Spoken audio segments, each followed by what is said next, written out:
My sister stole my identity to get out of debt. Now I'm in trouble.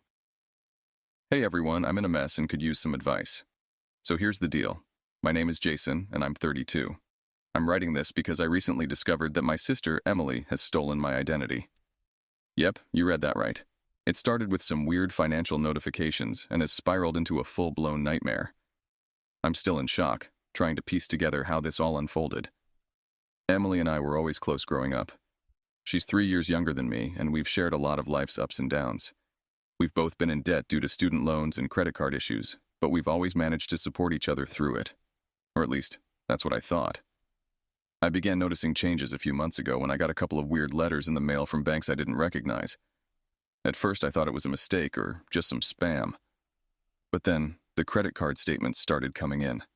Statements with charges I definitely didn't make. I tried to brush it off as some clerical error, but the inconsistencies kept piling up. Emily's behavior had been off recently too. She seemed more stressed than usual, and I noticed she was avoiding me a lot. When I tried to reach out, she'd brush it off, saying she was just busy. It wasn't until I found a letter from a debt collection agency addressed to me, only it wasn't my handwriting, that the pieces started falling into place. I knew something was seriously wrong. I couldn't believe it at first. I confronted Emily about the letters, and she got defensive. I was in denial, hoping against hope that there was a rational explanation. But after digging a bit deeper, it became painfully clear. She had stolen my identity to open credit accounts and get herself out of debt. I'm still trying to understand how it came to this, and my heart is still racing from the shock of it all. So, after finding that letter from the debt collection agency, I decided to dig into the situation further. I logged into my credit report and was immediately hit with a wall of unsettling information. There were multiple credit cards and loans under my name that I had never applied for. Some of them had already accumulated a shocking amount of debt. I was stunned and felt a rush of panic. I reached out to the companies involved, and after some intense back and forth, I was able to confirm that these accounts were indeed opened using my personal information. The weight of it all hit me like a ton of bricks. This wasn't just a small mistake. It was a serious case of identity theft by someone I trusted deeply. I tried to piece together when and how Emily could have done this. I had shared some personal information with her in the past, but never imagined she'd use it against me. We had both been struggling financially, but I never thought she'd resort to this. I began looking through old communications, bank statements, and even rummaged through her social media for any clues. It became clear that Emily had been living a double life of sorts, using my identity to live beyond her means. The more I uncovered, the angrier and more helpless I felt. I didn't know how to approach Emily about this. I was grappling with feelings of betrayal and confusion. I knew I had to confront her, but I wasn't sure if I could handle the emotional storm that was about to erupt. So, after weeks of feeling like my world was falling apart, I finally gathered the courage to confront Emily. I invited her over to my place under the guise of wanting to catch up. I spent the whole day pacing back and forth, trying to prepare myself for what I was about to say. When she arrived, I was already on edge. I tried to keep my voice steady, but I could barely contain my frustration. I started by mentioning the weird financial issues, and then, with a deep breath, I laid it all out. The credit card statements, the debt collection letters, and my realization that she had stolen my identity. Her reaction was immediate. She went pale and started stammering. At first, she tried to deny everything, claiming it was a mix-up. But as I presented her with more evidence, her excuses began to crumble. She eventually admitted to everything, saying she was desperate and didn't know what else to do. Emily broke down in tears, saying she was overwhelmed by her debt and thought this was the only way to get out of it. She apologized profusely and begged me to help her fix the mess she created. I was furious, hurt, and confused all at once. Her pleas were a mix of genuine remorse and self-preservation, and it was hard to know which was which. I felt a wave of emotions, anger, betrayal, and a deep sense of loss. The trust I had in Emily was shattered, and I was left to grapple with the enormity of what she had done. Despite her apologies, the reality was that the damage was done, and it was going to take a lot more than words to make things right. The days following the confrontation were a whirlwind of emotions. I was overwhelmed by a mixture of anger, sadness, and disbelief.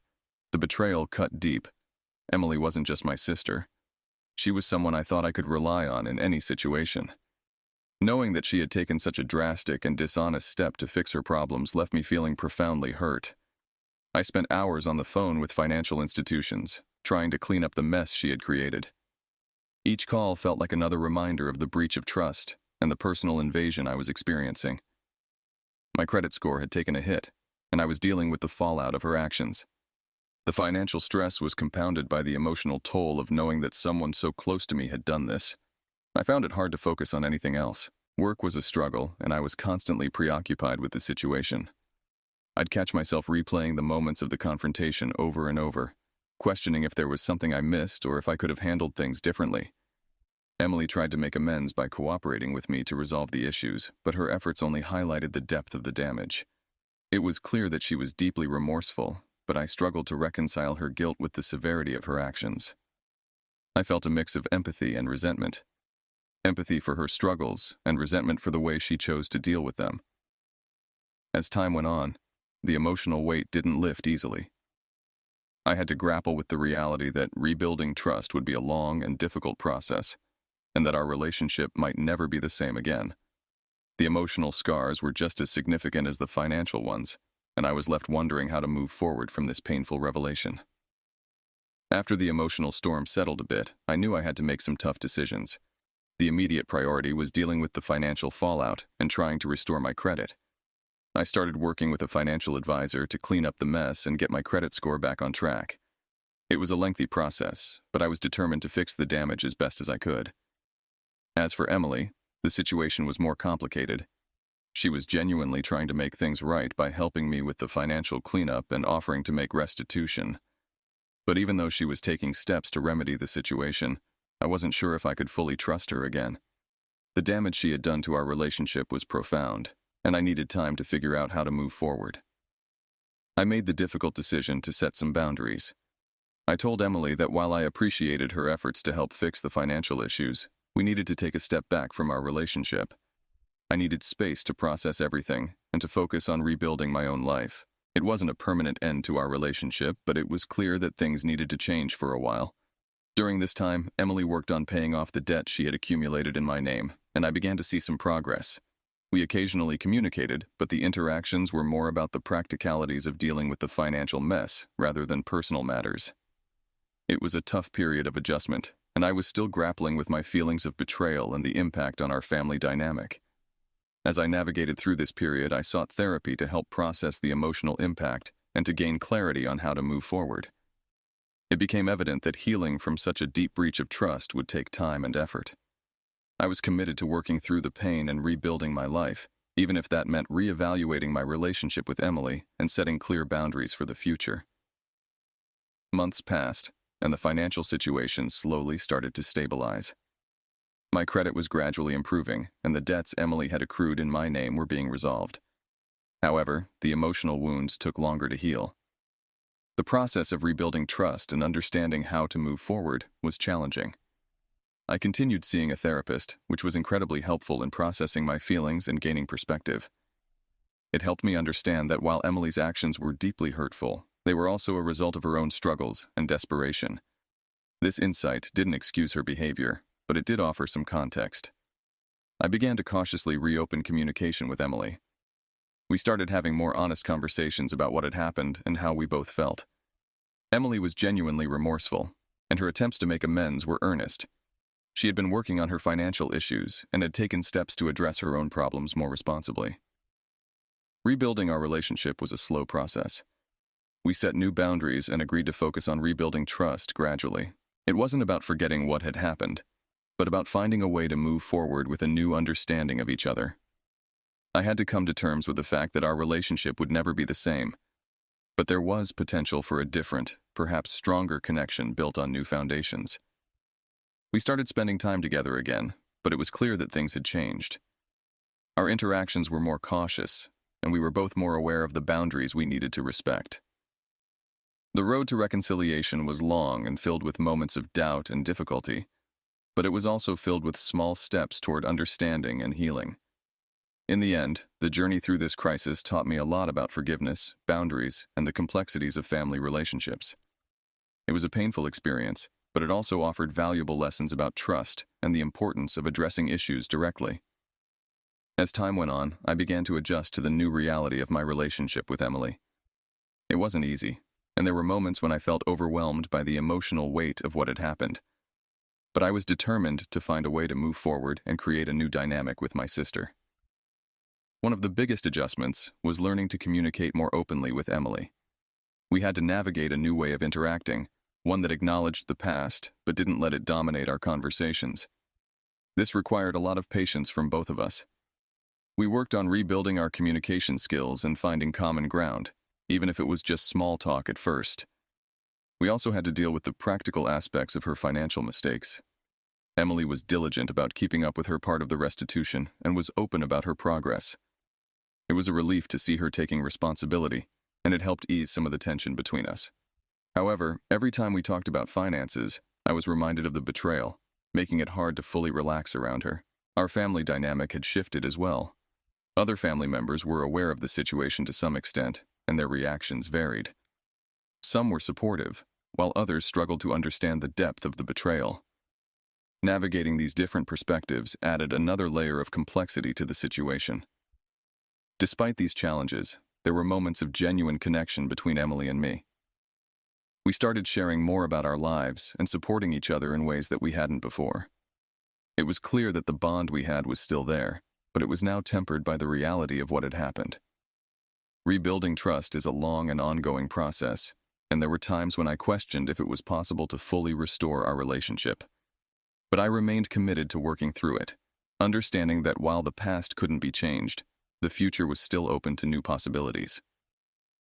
As we continued to navigate our new dynamic, dealing with the fallout of Emily's actions became an ongoing challenge. One of the most difficult aspects was managing the financial implications of her identity theft. Even though she was making payments and trying to rectify the situation, there were still lingering issues with my credit report and unresolved disputes with creditors. There were nights when I would lie awake, stressing over the lingering impact of what she had done. Each time I received a notification about a new financial issue or a discrepancy in my credit report, it felt like a fresh reminder of the betrayal. The emotional toll of dealing with these ongoing problems was exhausting. Emily was doing her best to be supportive, but the stress was taking a toll on her as well. She was constantly worried about how her actions had affected me and our relationship. This worry sometimes led to tension between us, especially when I struggled to manage the emotional impact of the situation.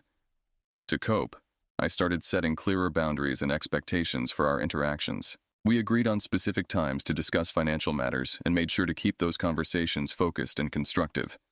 Outside of these discussions, we tried to focus on rebuilding our relationship in other ways, like sharing more about our personal lives and supporting each other in day-to-day activities. It was a balancing act, trying to mend our relationship while still dealing with the practical consequences of her actions.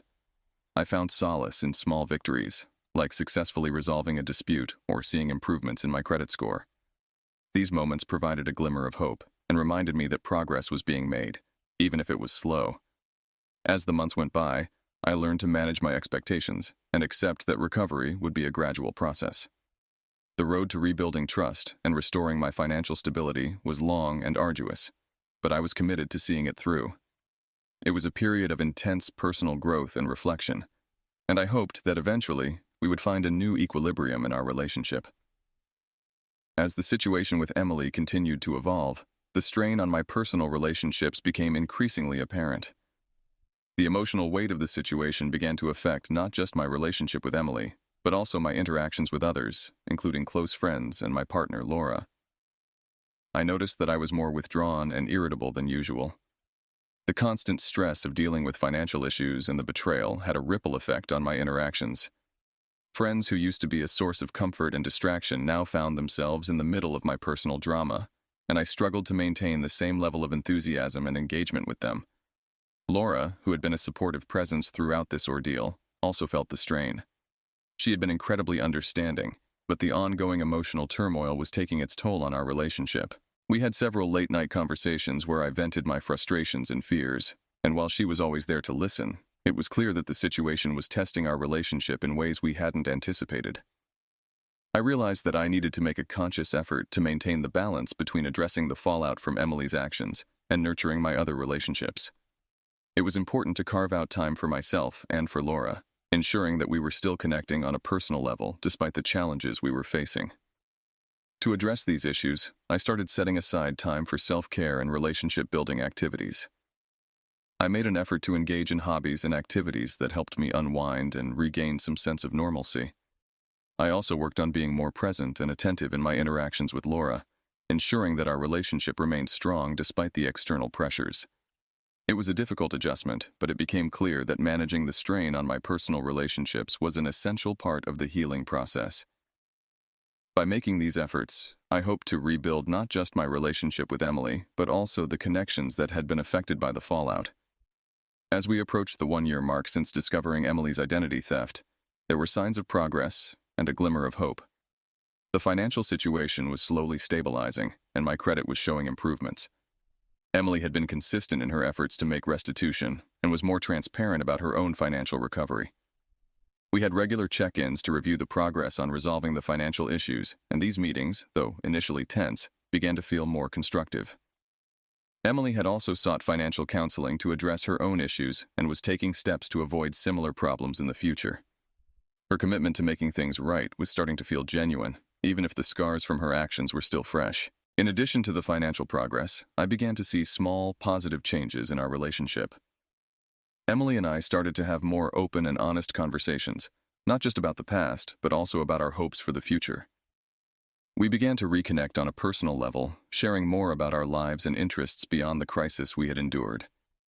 There were moments of genuine laughter and enjoyment when we spent time together, which was a welcome change from the tension and stress of earlier months.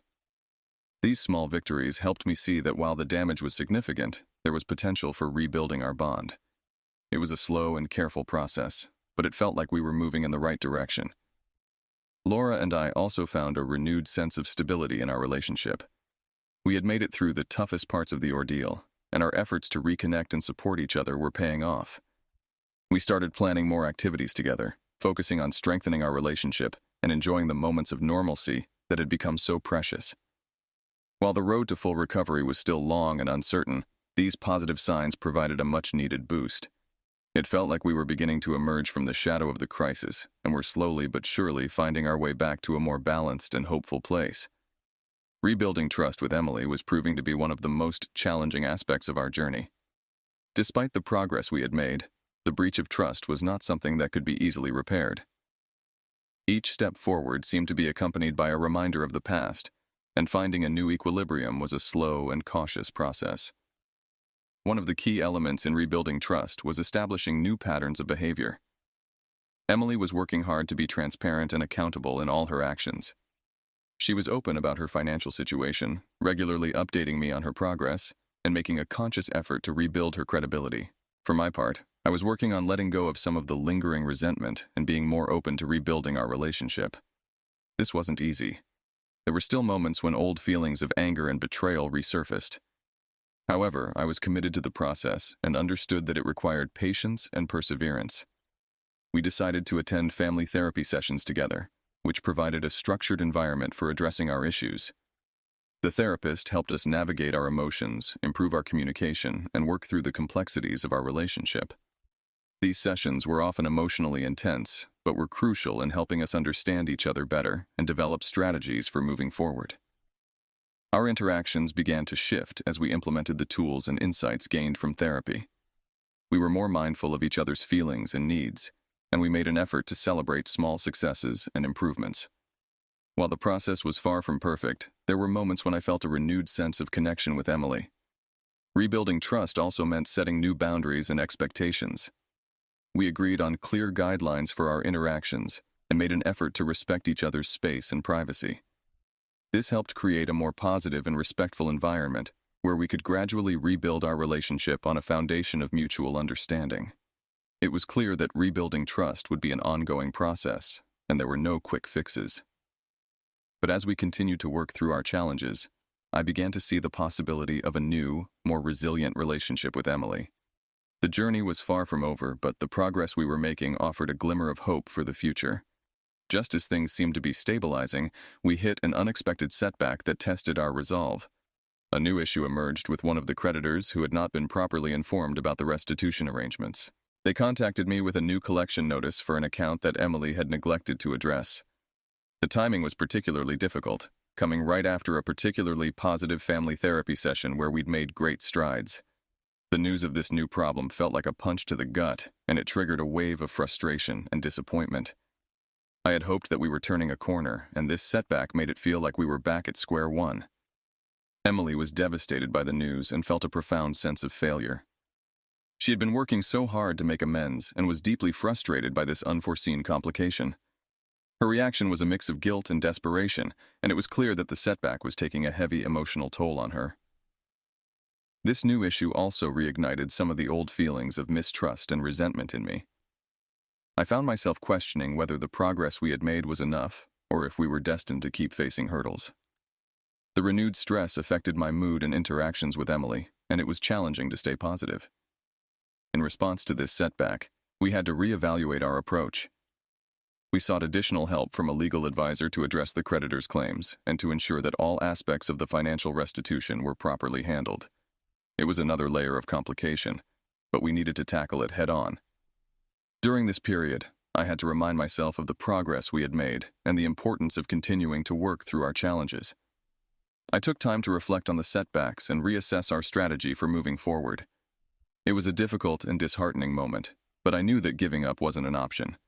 The setbacks were painful, but they also highlighted the need for persistence and adaptability in our journey of rebuilding.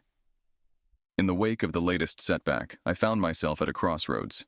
The constant challenges and emotional turmoil were weighing heavily on me, and I needed to find a way to regain perspective and continue growing from this experience. It was clear that this journey was as much about personal growth as it was about repairing our relationship. I decided to focus on self-reflection and personal development. I began exploring mindfulness and stress management techniques to help cope with the emotional strain. Practicing mindfulness helped me gain a clearer perspective on the situation and allowed me to approach the challenges with a calmer and more balanced mindset. I also took time to reconnect with myself and my passions. I started pursuing hobbies and interests that had been put on the back burner during the crisis. Engaging in activities that brought me joy and fulfillment provided a much-needed break from the stress and allowed me to recharge. In therapy, I worked on reframing my perspective on the situation. Instead of viewing the setbacks as insurmountable obstacles, I started to see them as opportunities for growth and learning. This shift in mindset helped me approach the challenges with a more constructive attitude and improved my ability to navigate difficult situations. Emily and I also began to focus on the positives in our interactions. We made an effort to celebrate small victories and progress, no matter how minor they seemed.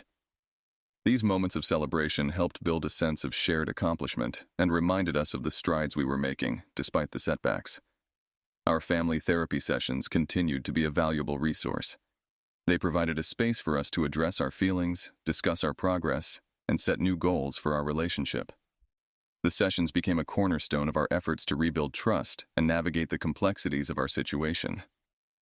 As we worked through these challenges, I began to see that the process of rebuilding was also an opportunity for personal and relational growth. The setbacks, while difficult, were helping us develop resilience and a deeper understanding of each other. It was clear that this journey, though fraught with obstacles, was also a path to meaningful growth and transformation. With renewed focus on growth and resilience, Emily and I began to see tangible improvements in our relationship. The constant challenges had become part of our shared experience, and we were learning to navigate them with a more collaborative and understanding approach. We made an effort to spend quality time together outside of the financial and emotional issues. Simple activities like cooking meals together, going for walks, or just watching a movie helped us reconnect on a personal level. These moments of normalcy were crucial for reinforcing our bond and reminding us of the positive aspects of our relationship. We also set new goals for our future, both individually and together. Emily was committed to her financial recovery and personal growth, while I focused on maintaining my own well-being and nurturing my relationships. We started to have more hopeful conversations about our future and the possibilities for rebuilding our lives. One of the most significant steps was openly discussing the possibility of forgiveness and moving forward. We both acknowledged that while the past couldn't be changed, we had the power to shape our future. Forgiveness was a complex and ongoing process, but we were both committed to working through it and finding a way to move forward with a renewed sense of trust and understanding. We also continued to attend family therapy, where we addressed the evolving dynamics of our relationship and worked on strengthening our communication skills. The therapy sessions became a supportive environment for exploring our feelings and setting new intentions for our relationship. In addition to our efforts with therapy and personal growth, we began to explore new ways to support each other. Emily took on additional responsibilities to help ease my burden and demonstrate her commitment to making things right. I, in turn, worked on being more open and supportive, recognizing the efforts she was making. The journey was far from over, but the progress we made in reconnecting and moving forward was encouraging.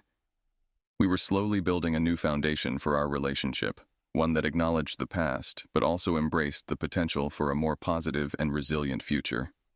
It was a challenging and transformative process, but it was also one filled with hope and the possibility of new beginnings.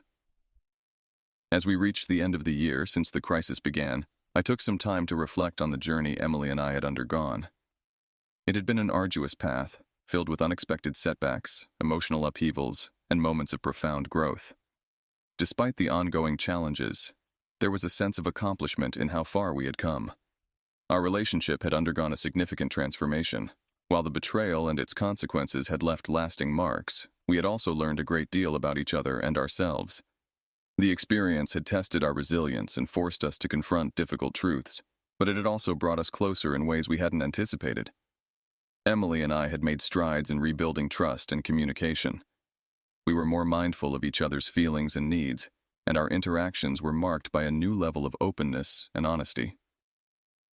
The road to full reconciliation was still ongoing, but we had established a new foundation that was built on mutual respect and understanding.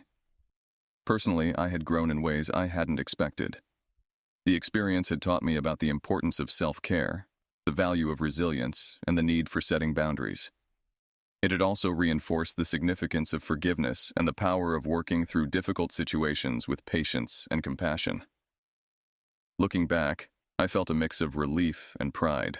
The journey had been challenging, but it had also been a period of significant personal and relational development. I had learned to approach problems with a more constructive mindset and to navigate complex emotions with greater empathy and understanding. For others who might find themselves in similar situations, my advice would be to prioritize open communication and seek professional support when needed. The process of healing and rebuilding is not quick or easy, but with persistence and a willingness to confront difficult truths, it is possible to move forward and find a new sense of equilibrium. As Emily and I continued to work on our relationship, we knew that the journey was far from over. But we were committed to facing the future with renewed hope and determination, confident that the challenges we had overcome had made us stronger and more resilient.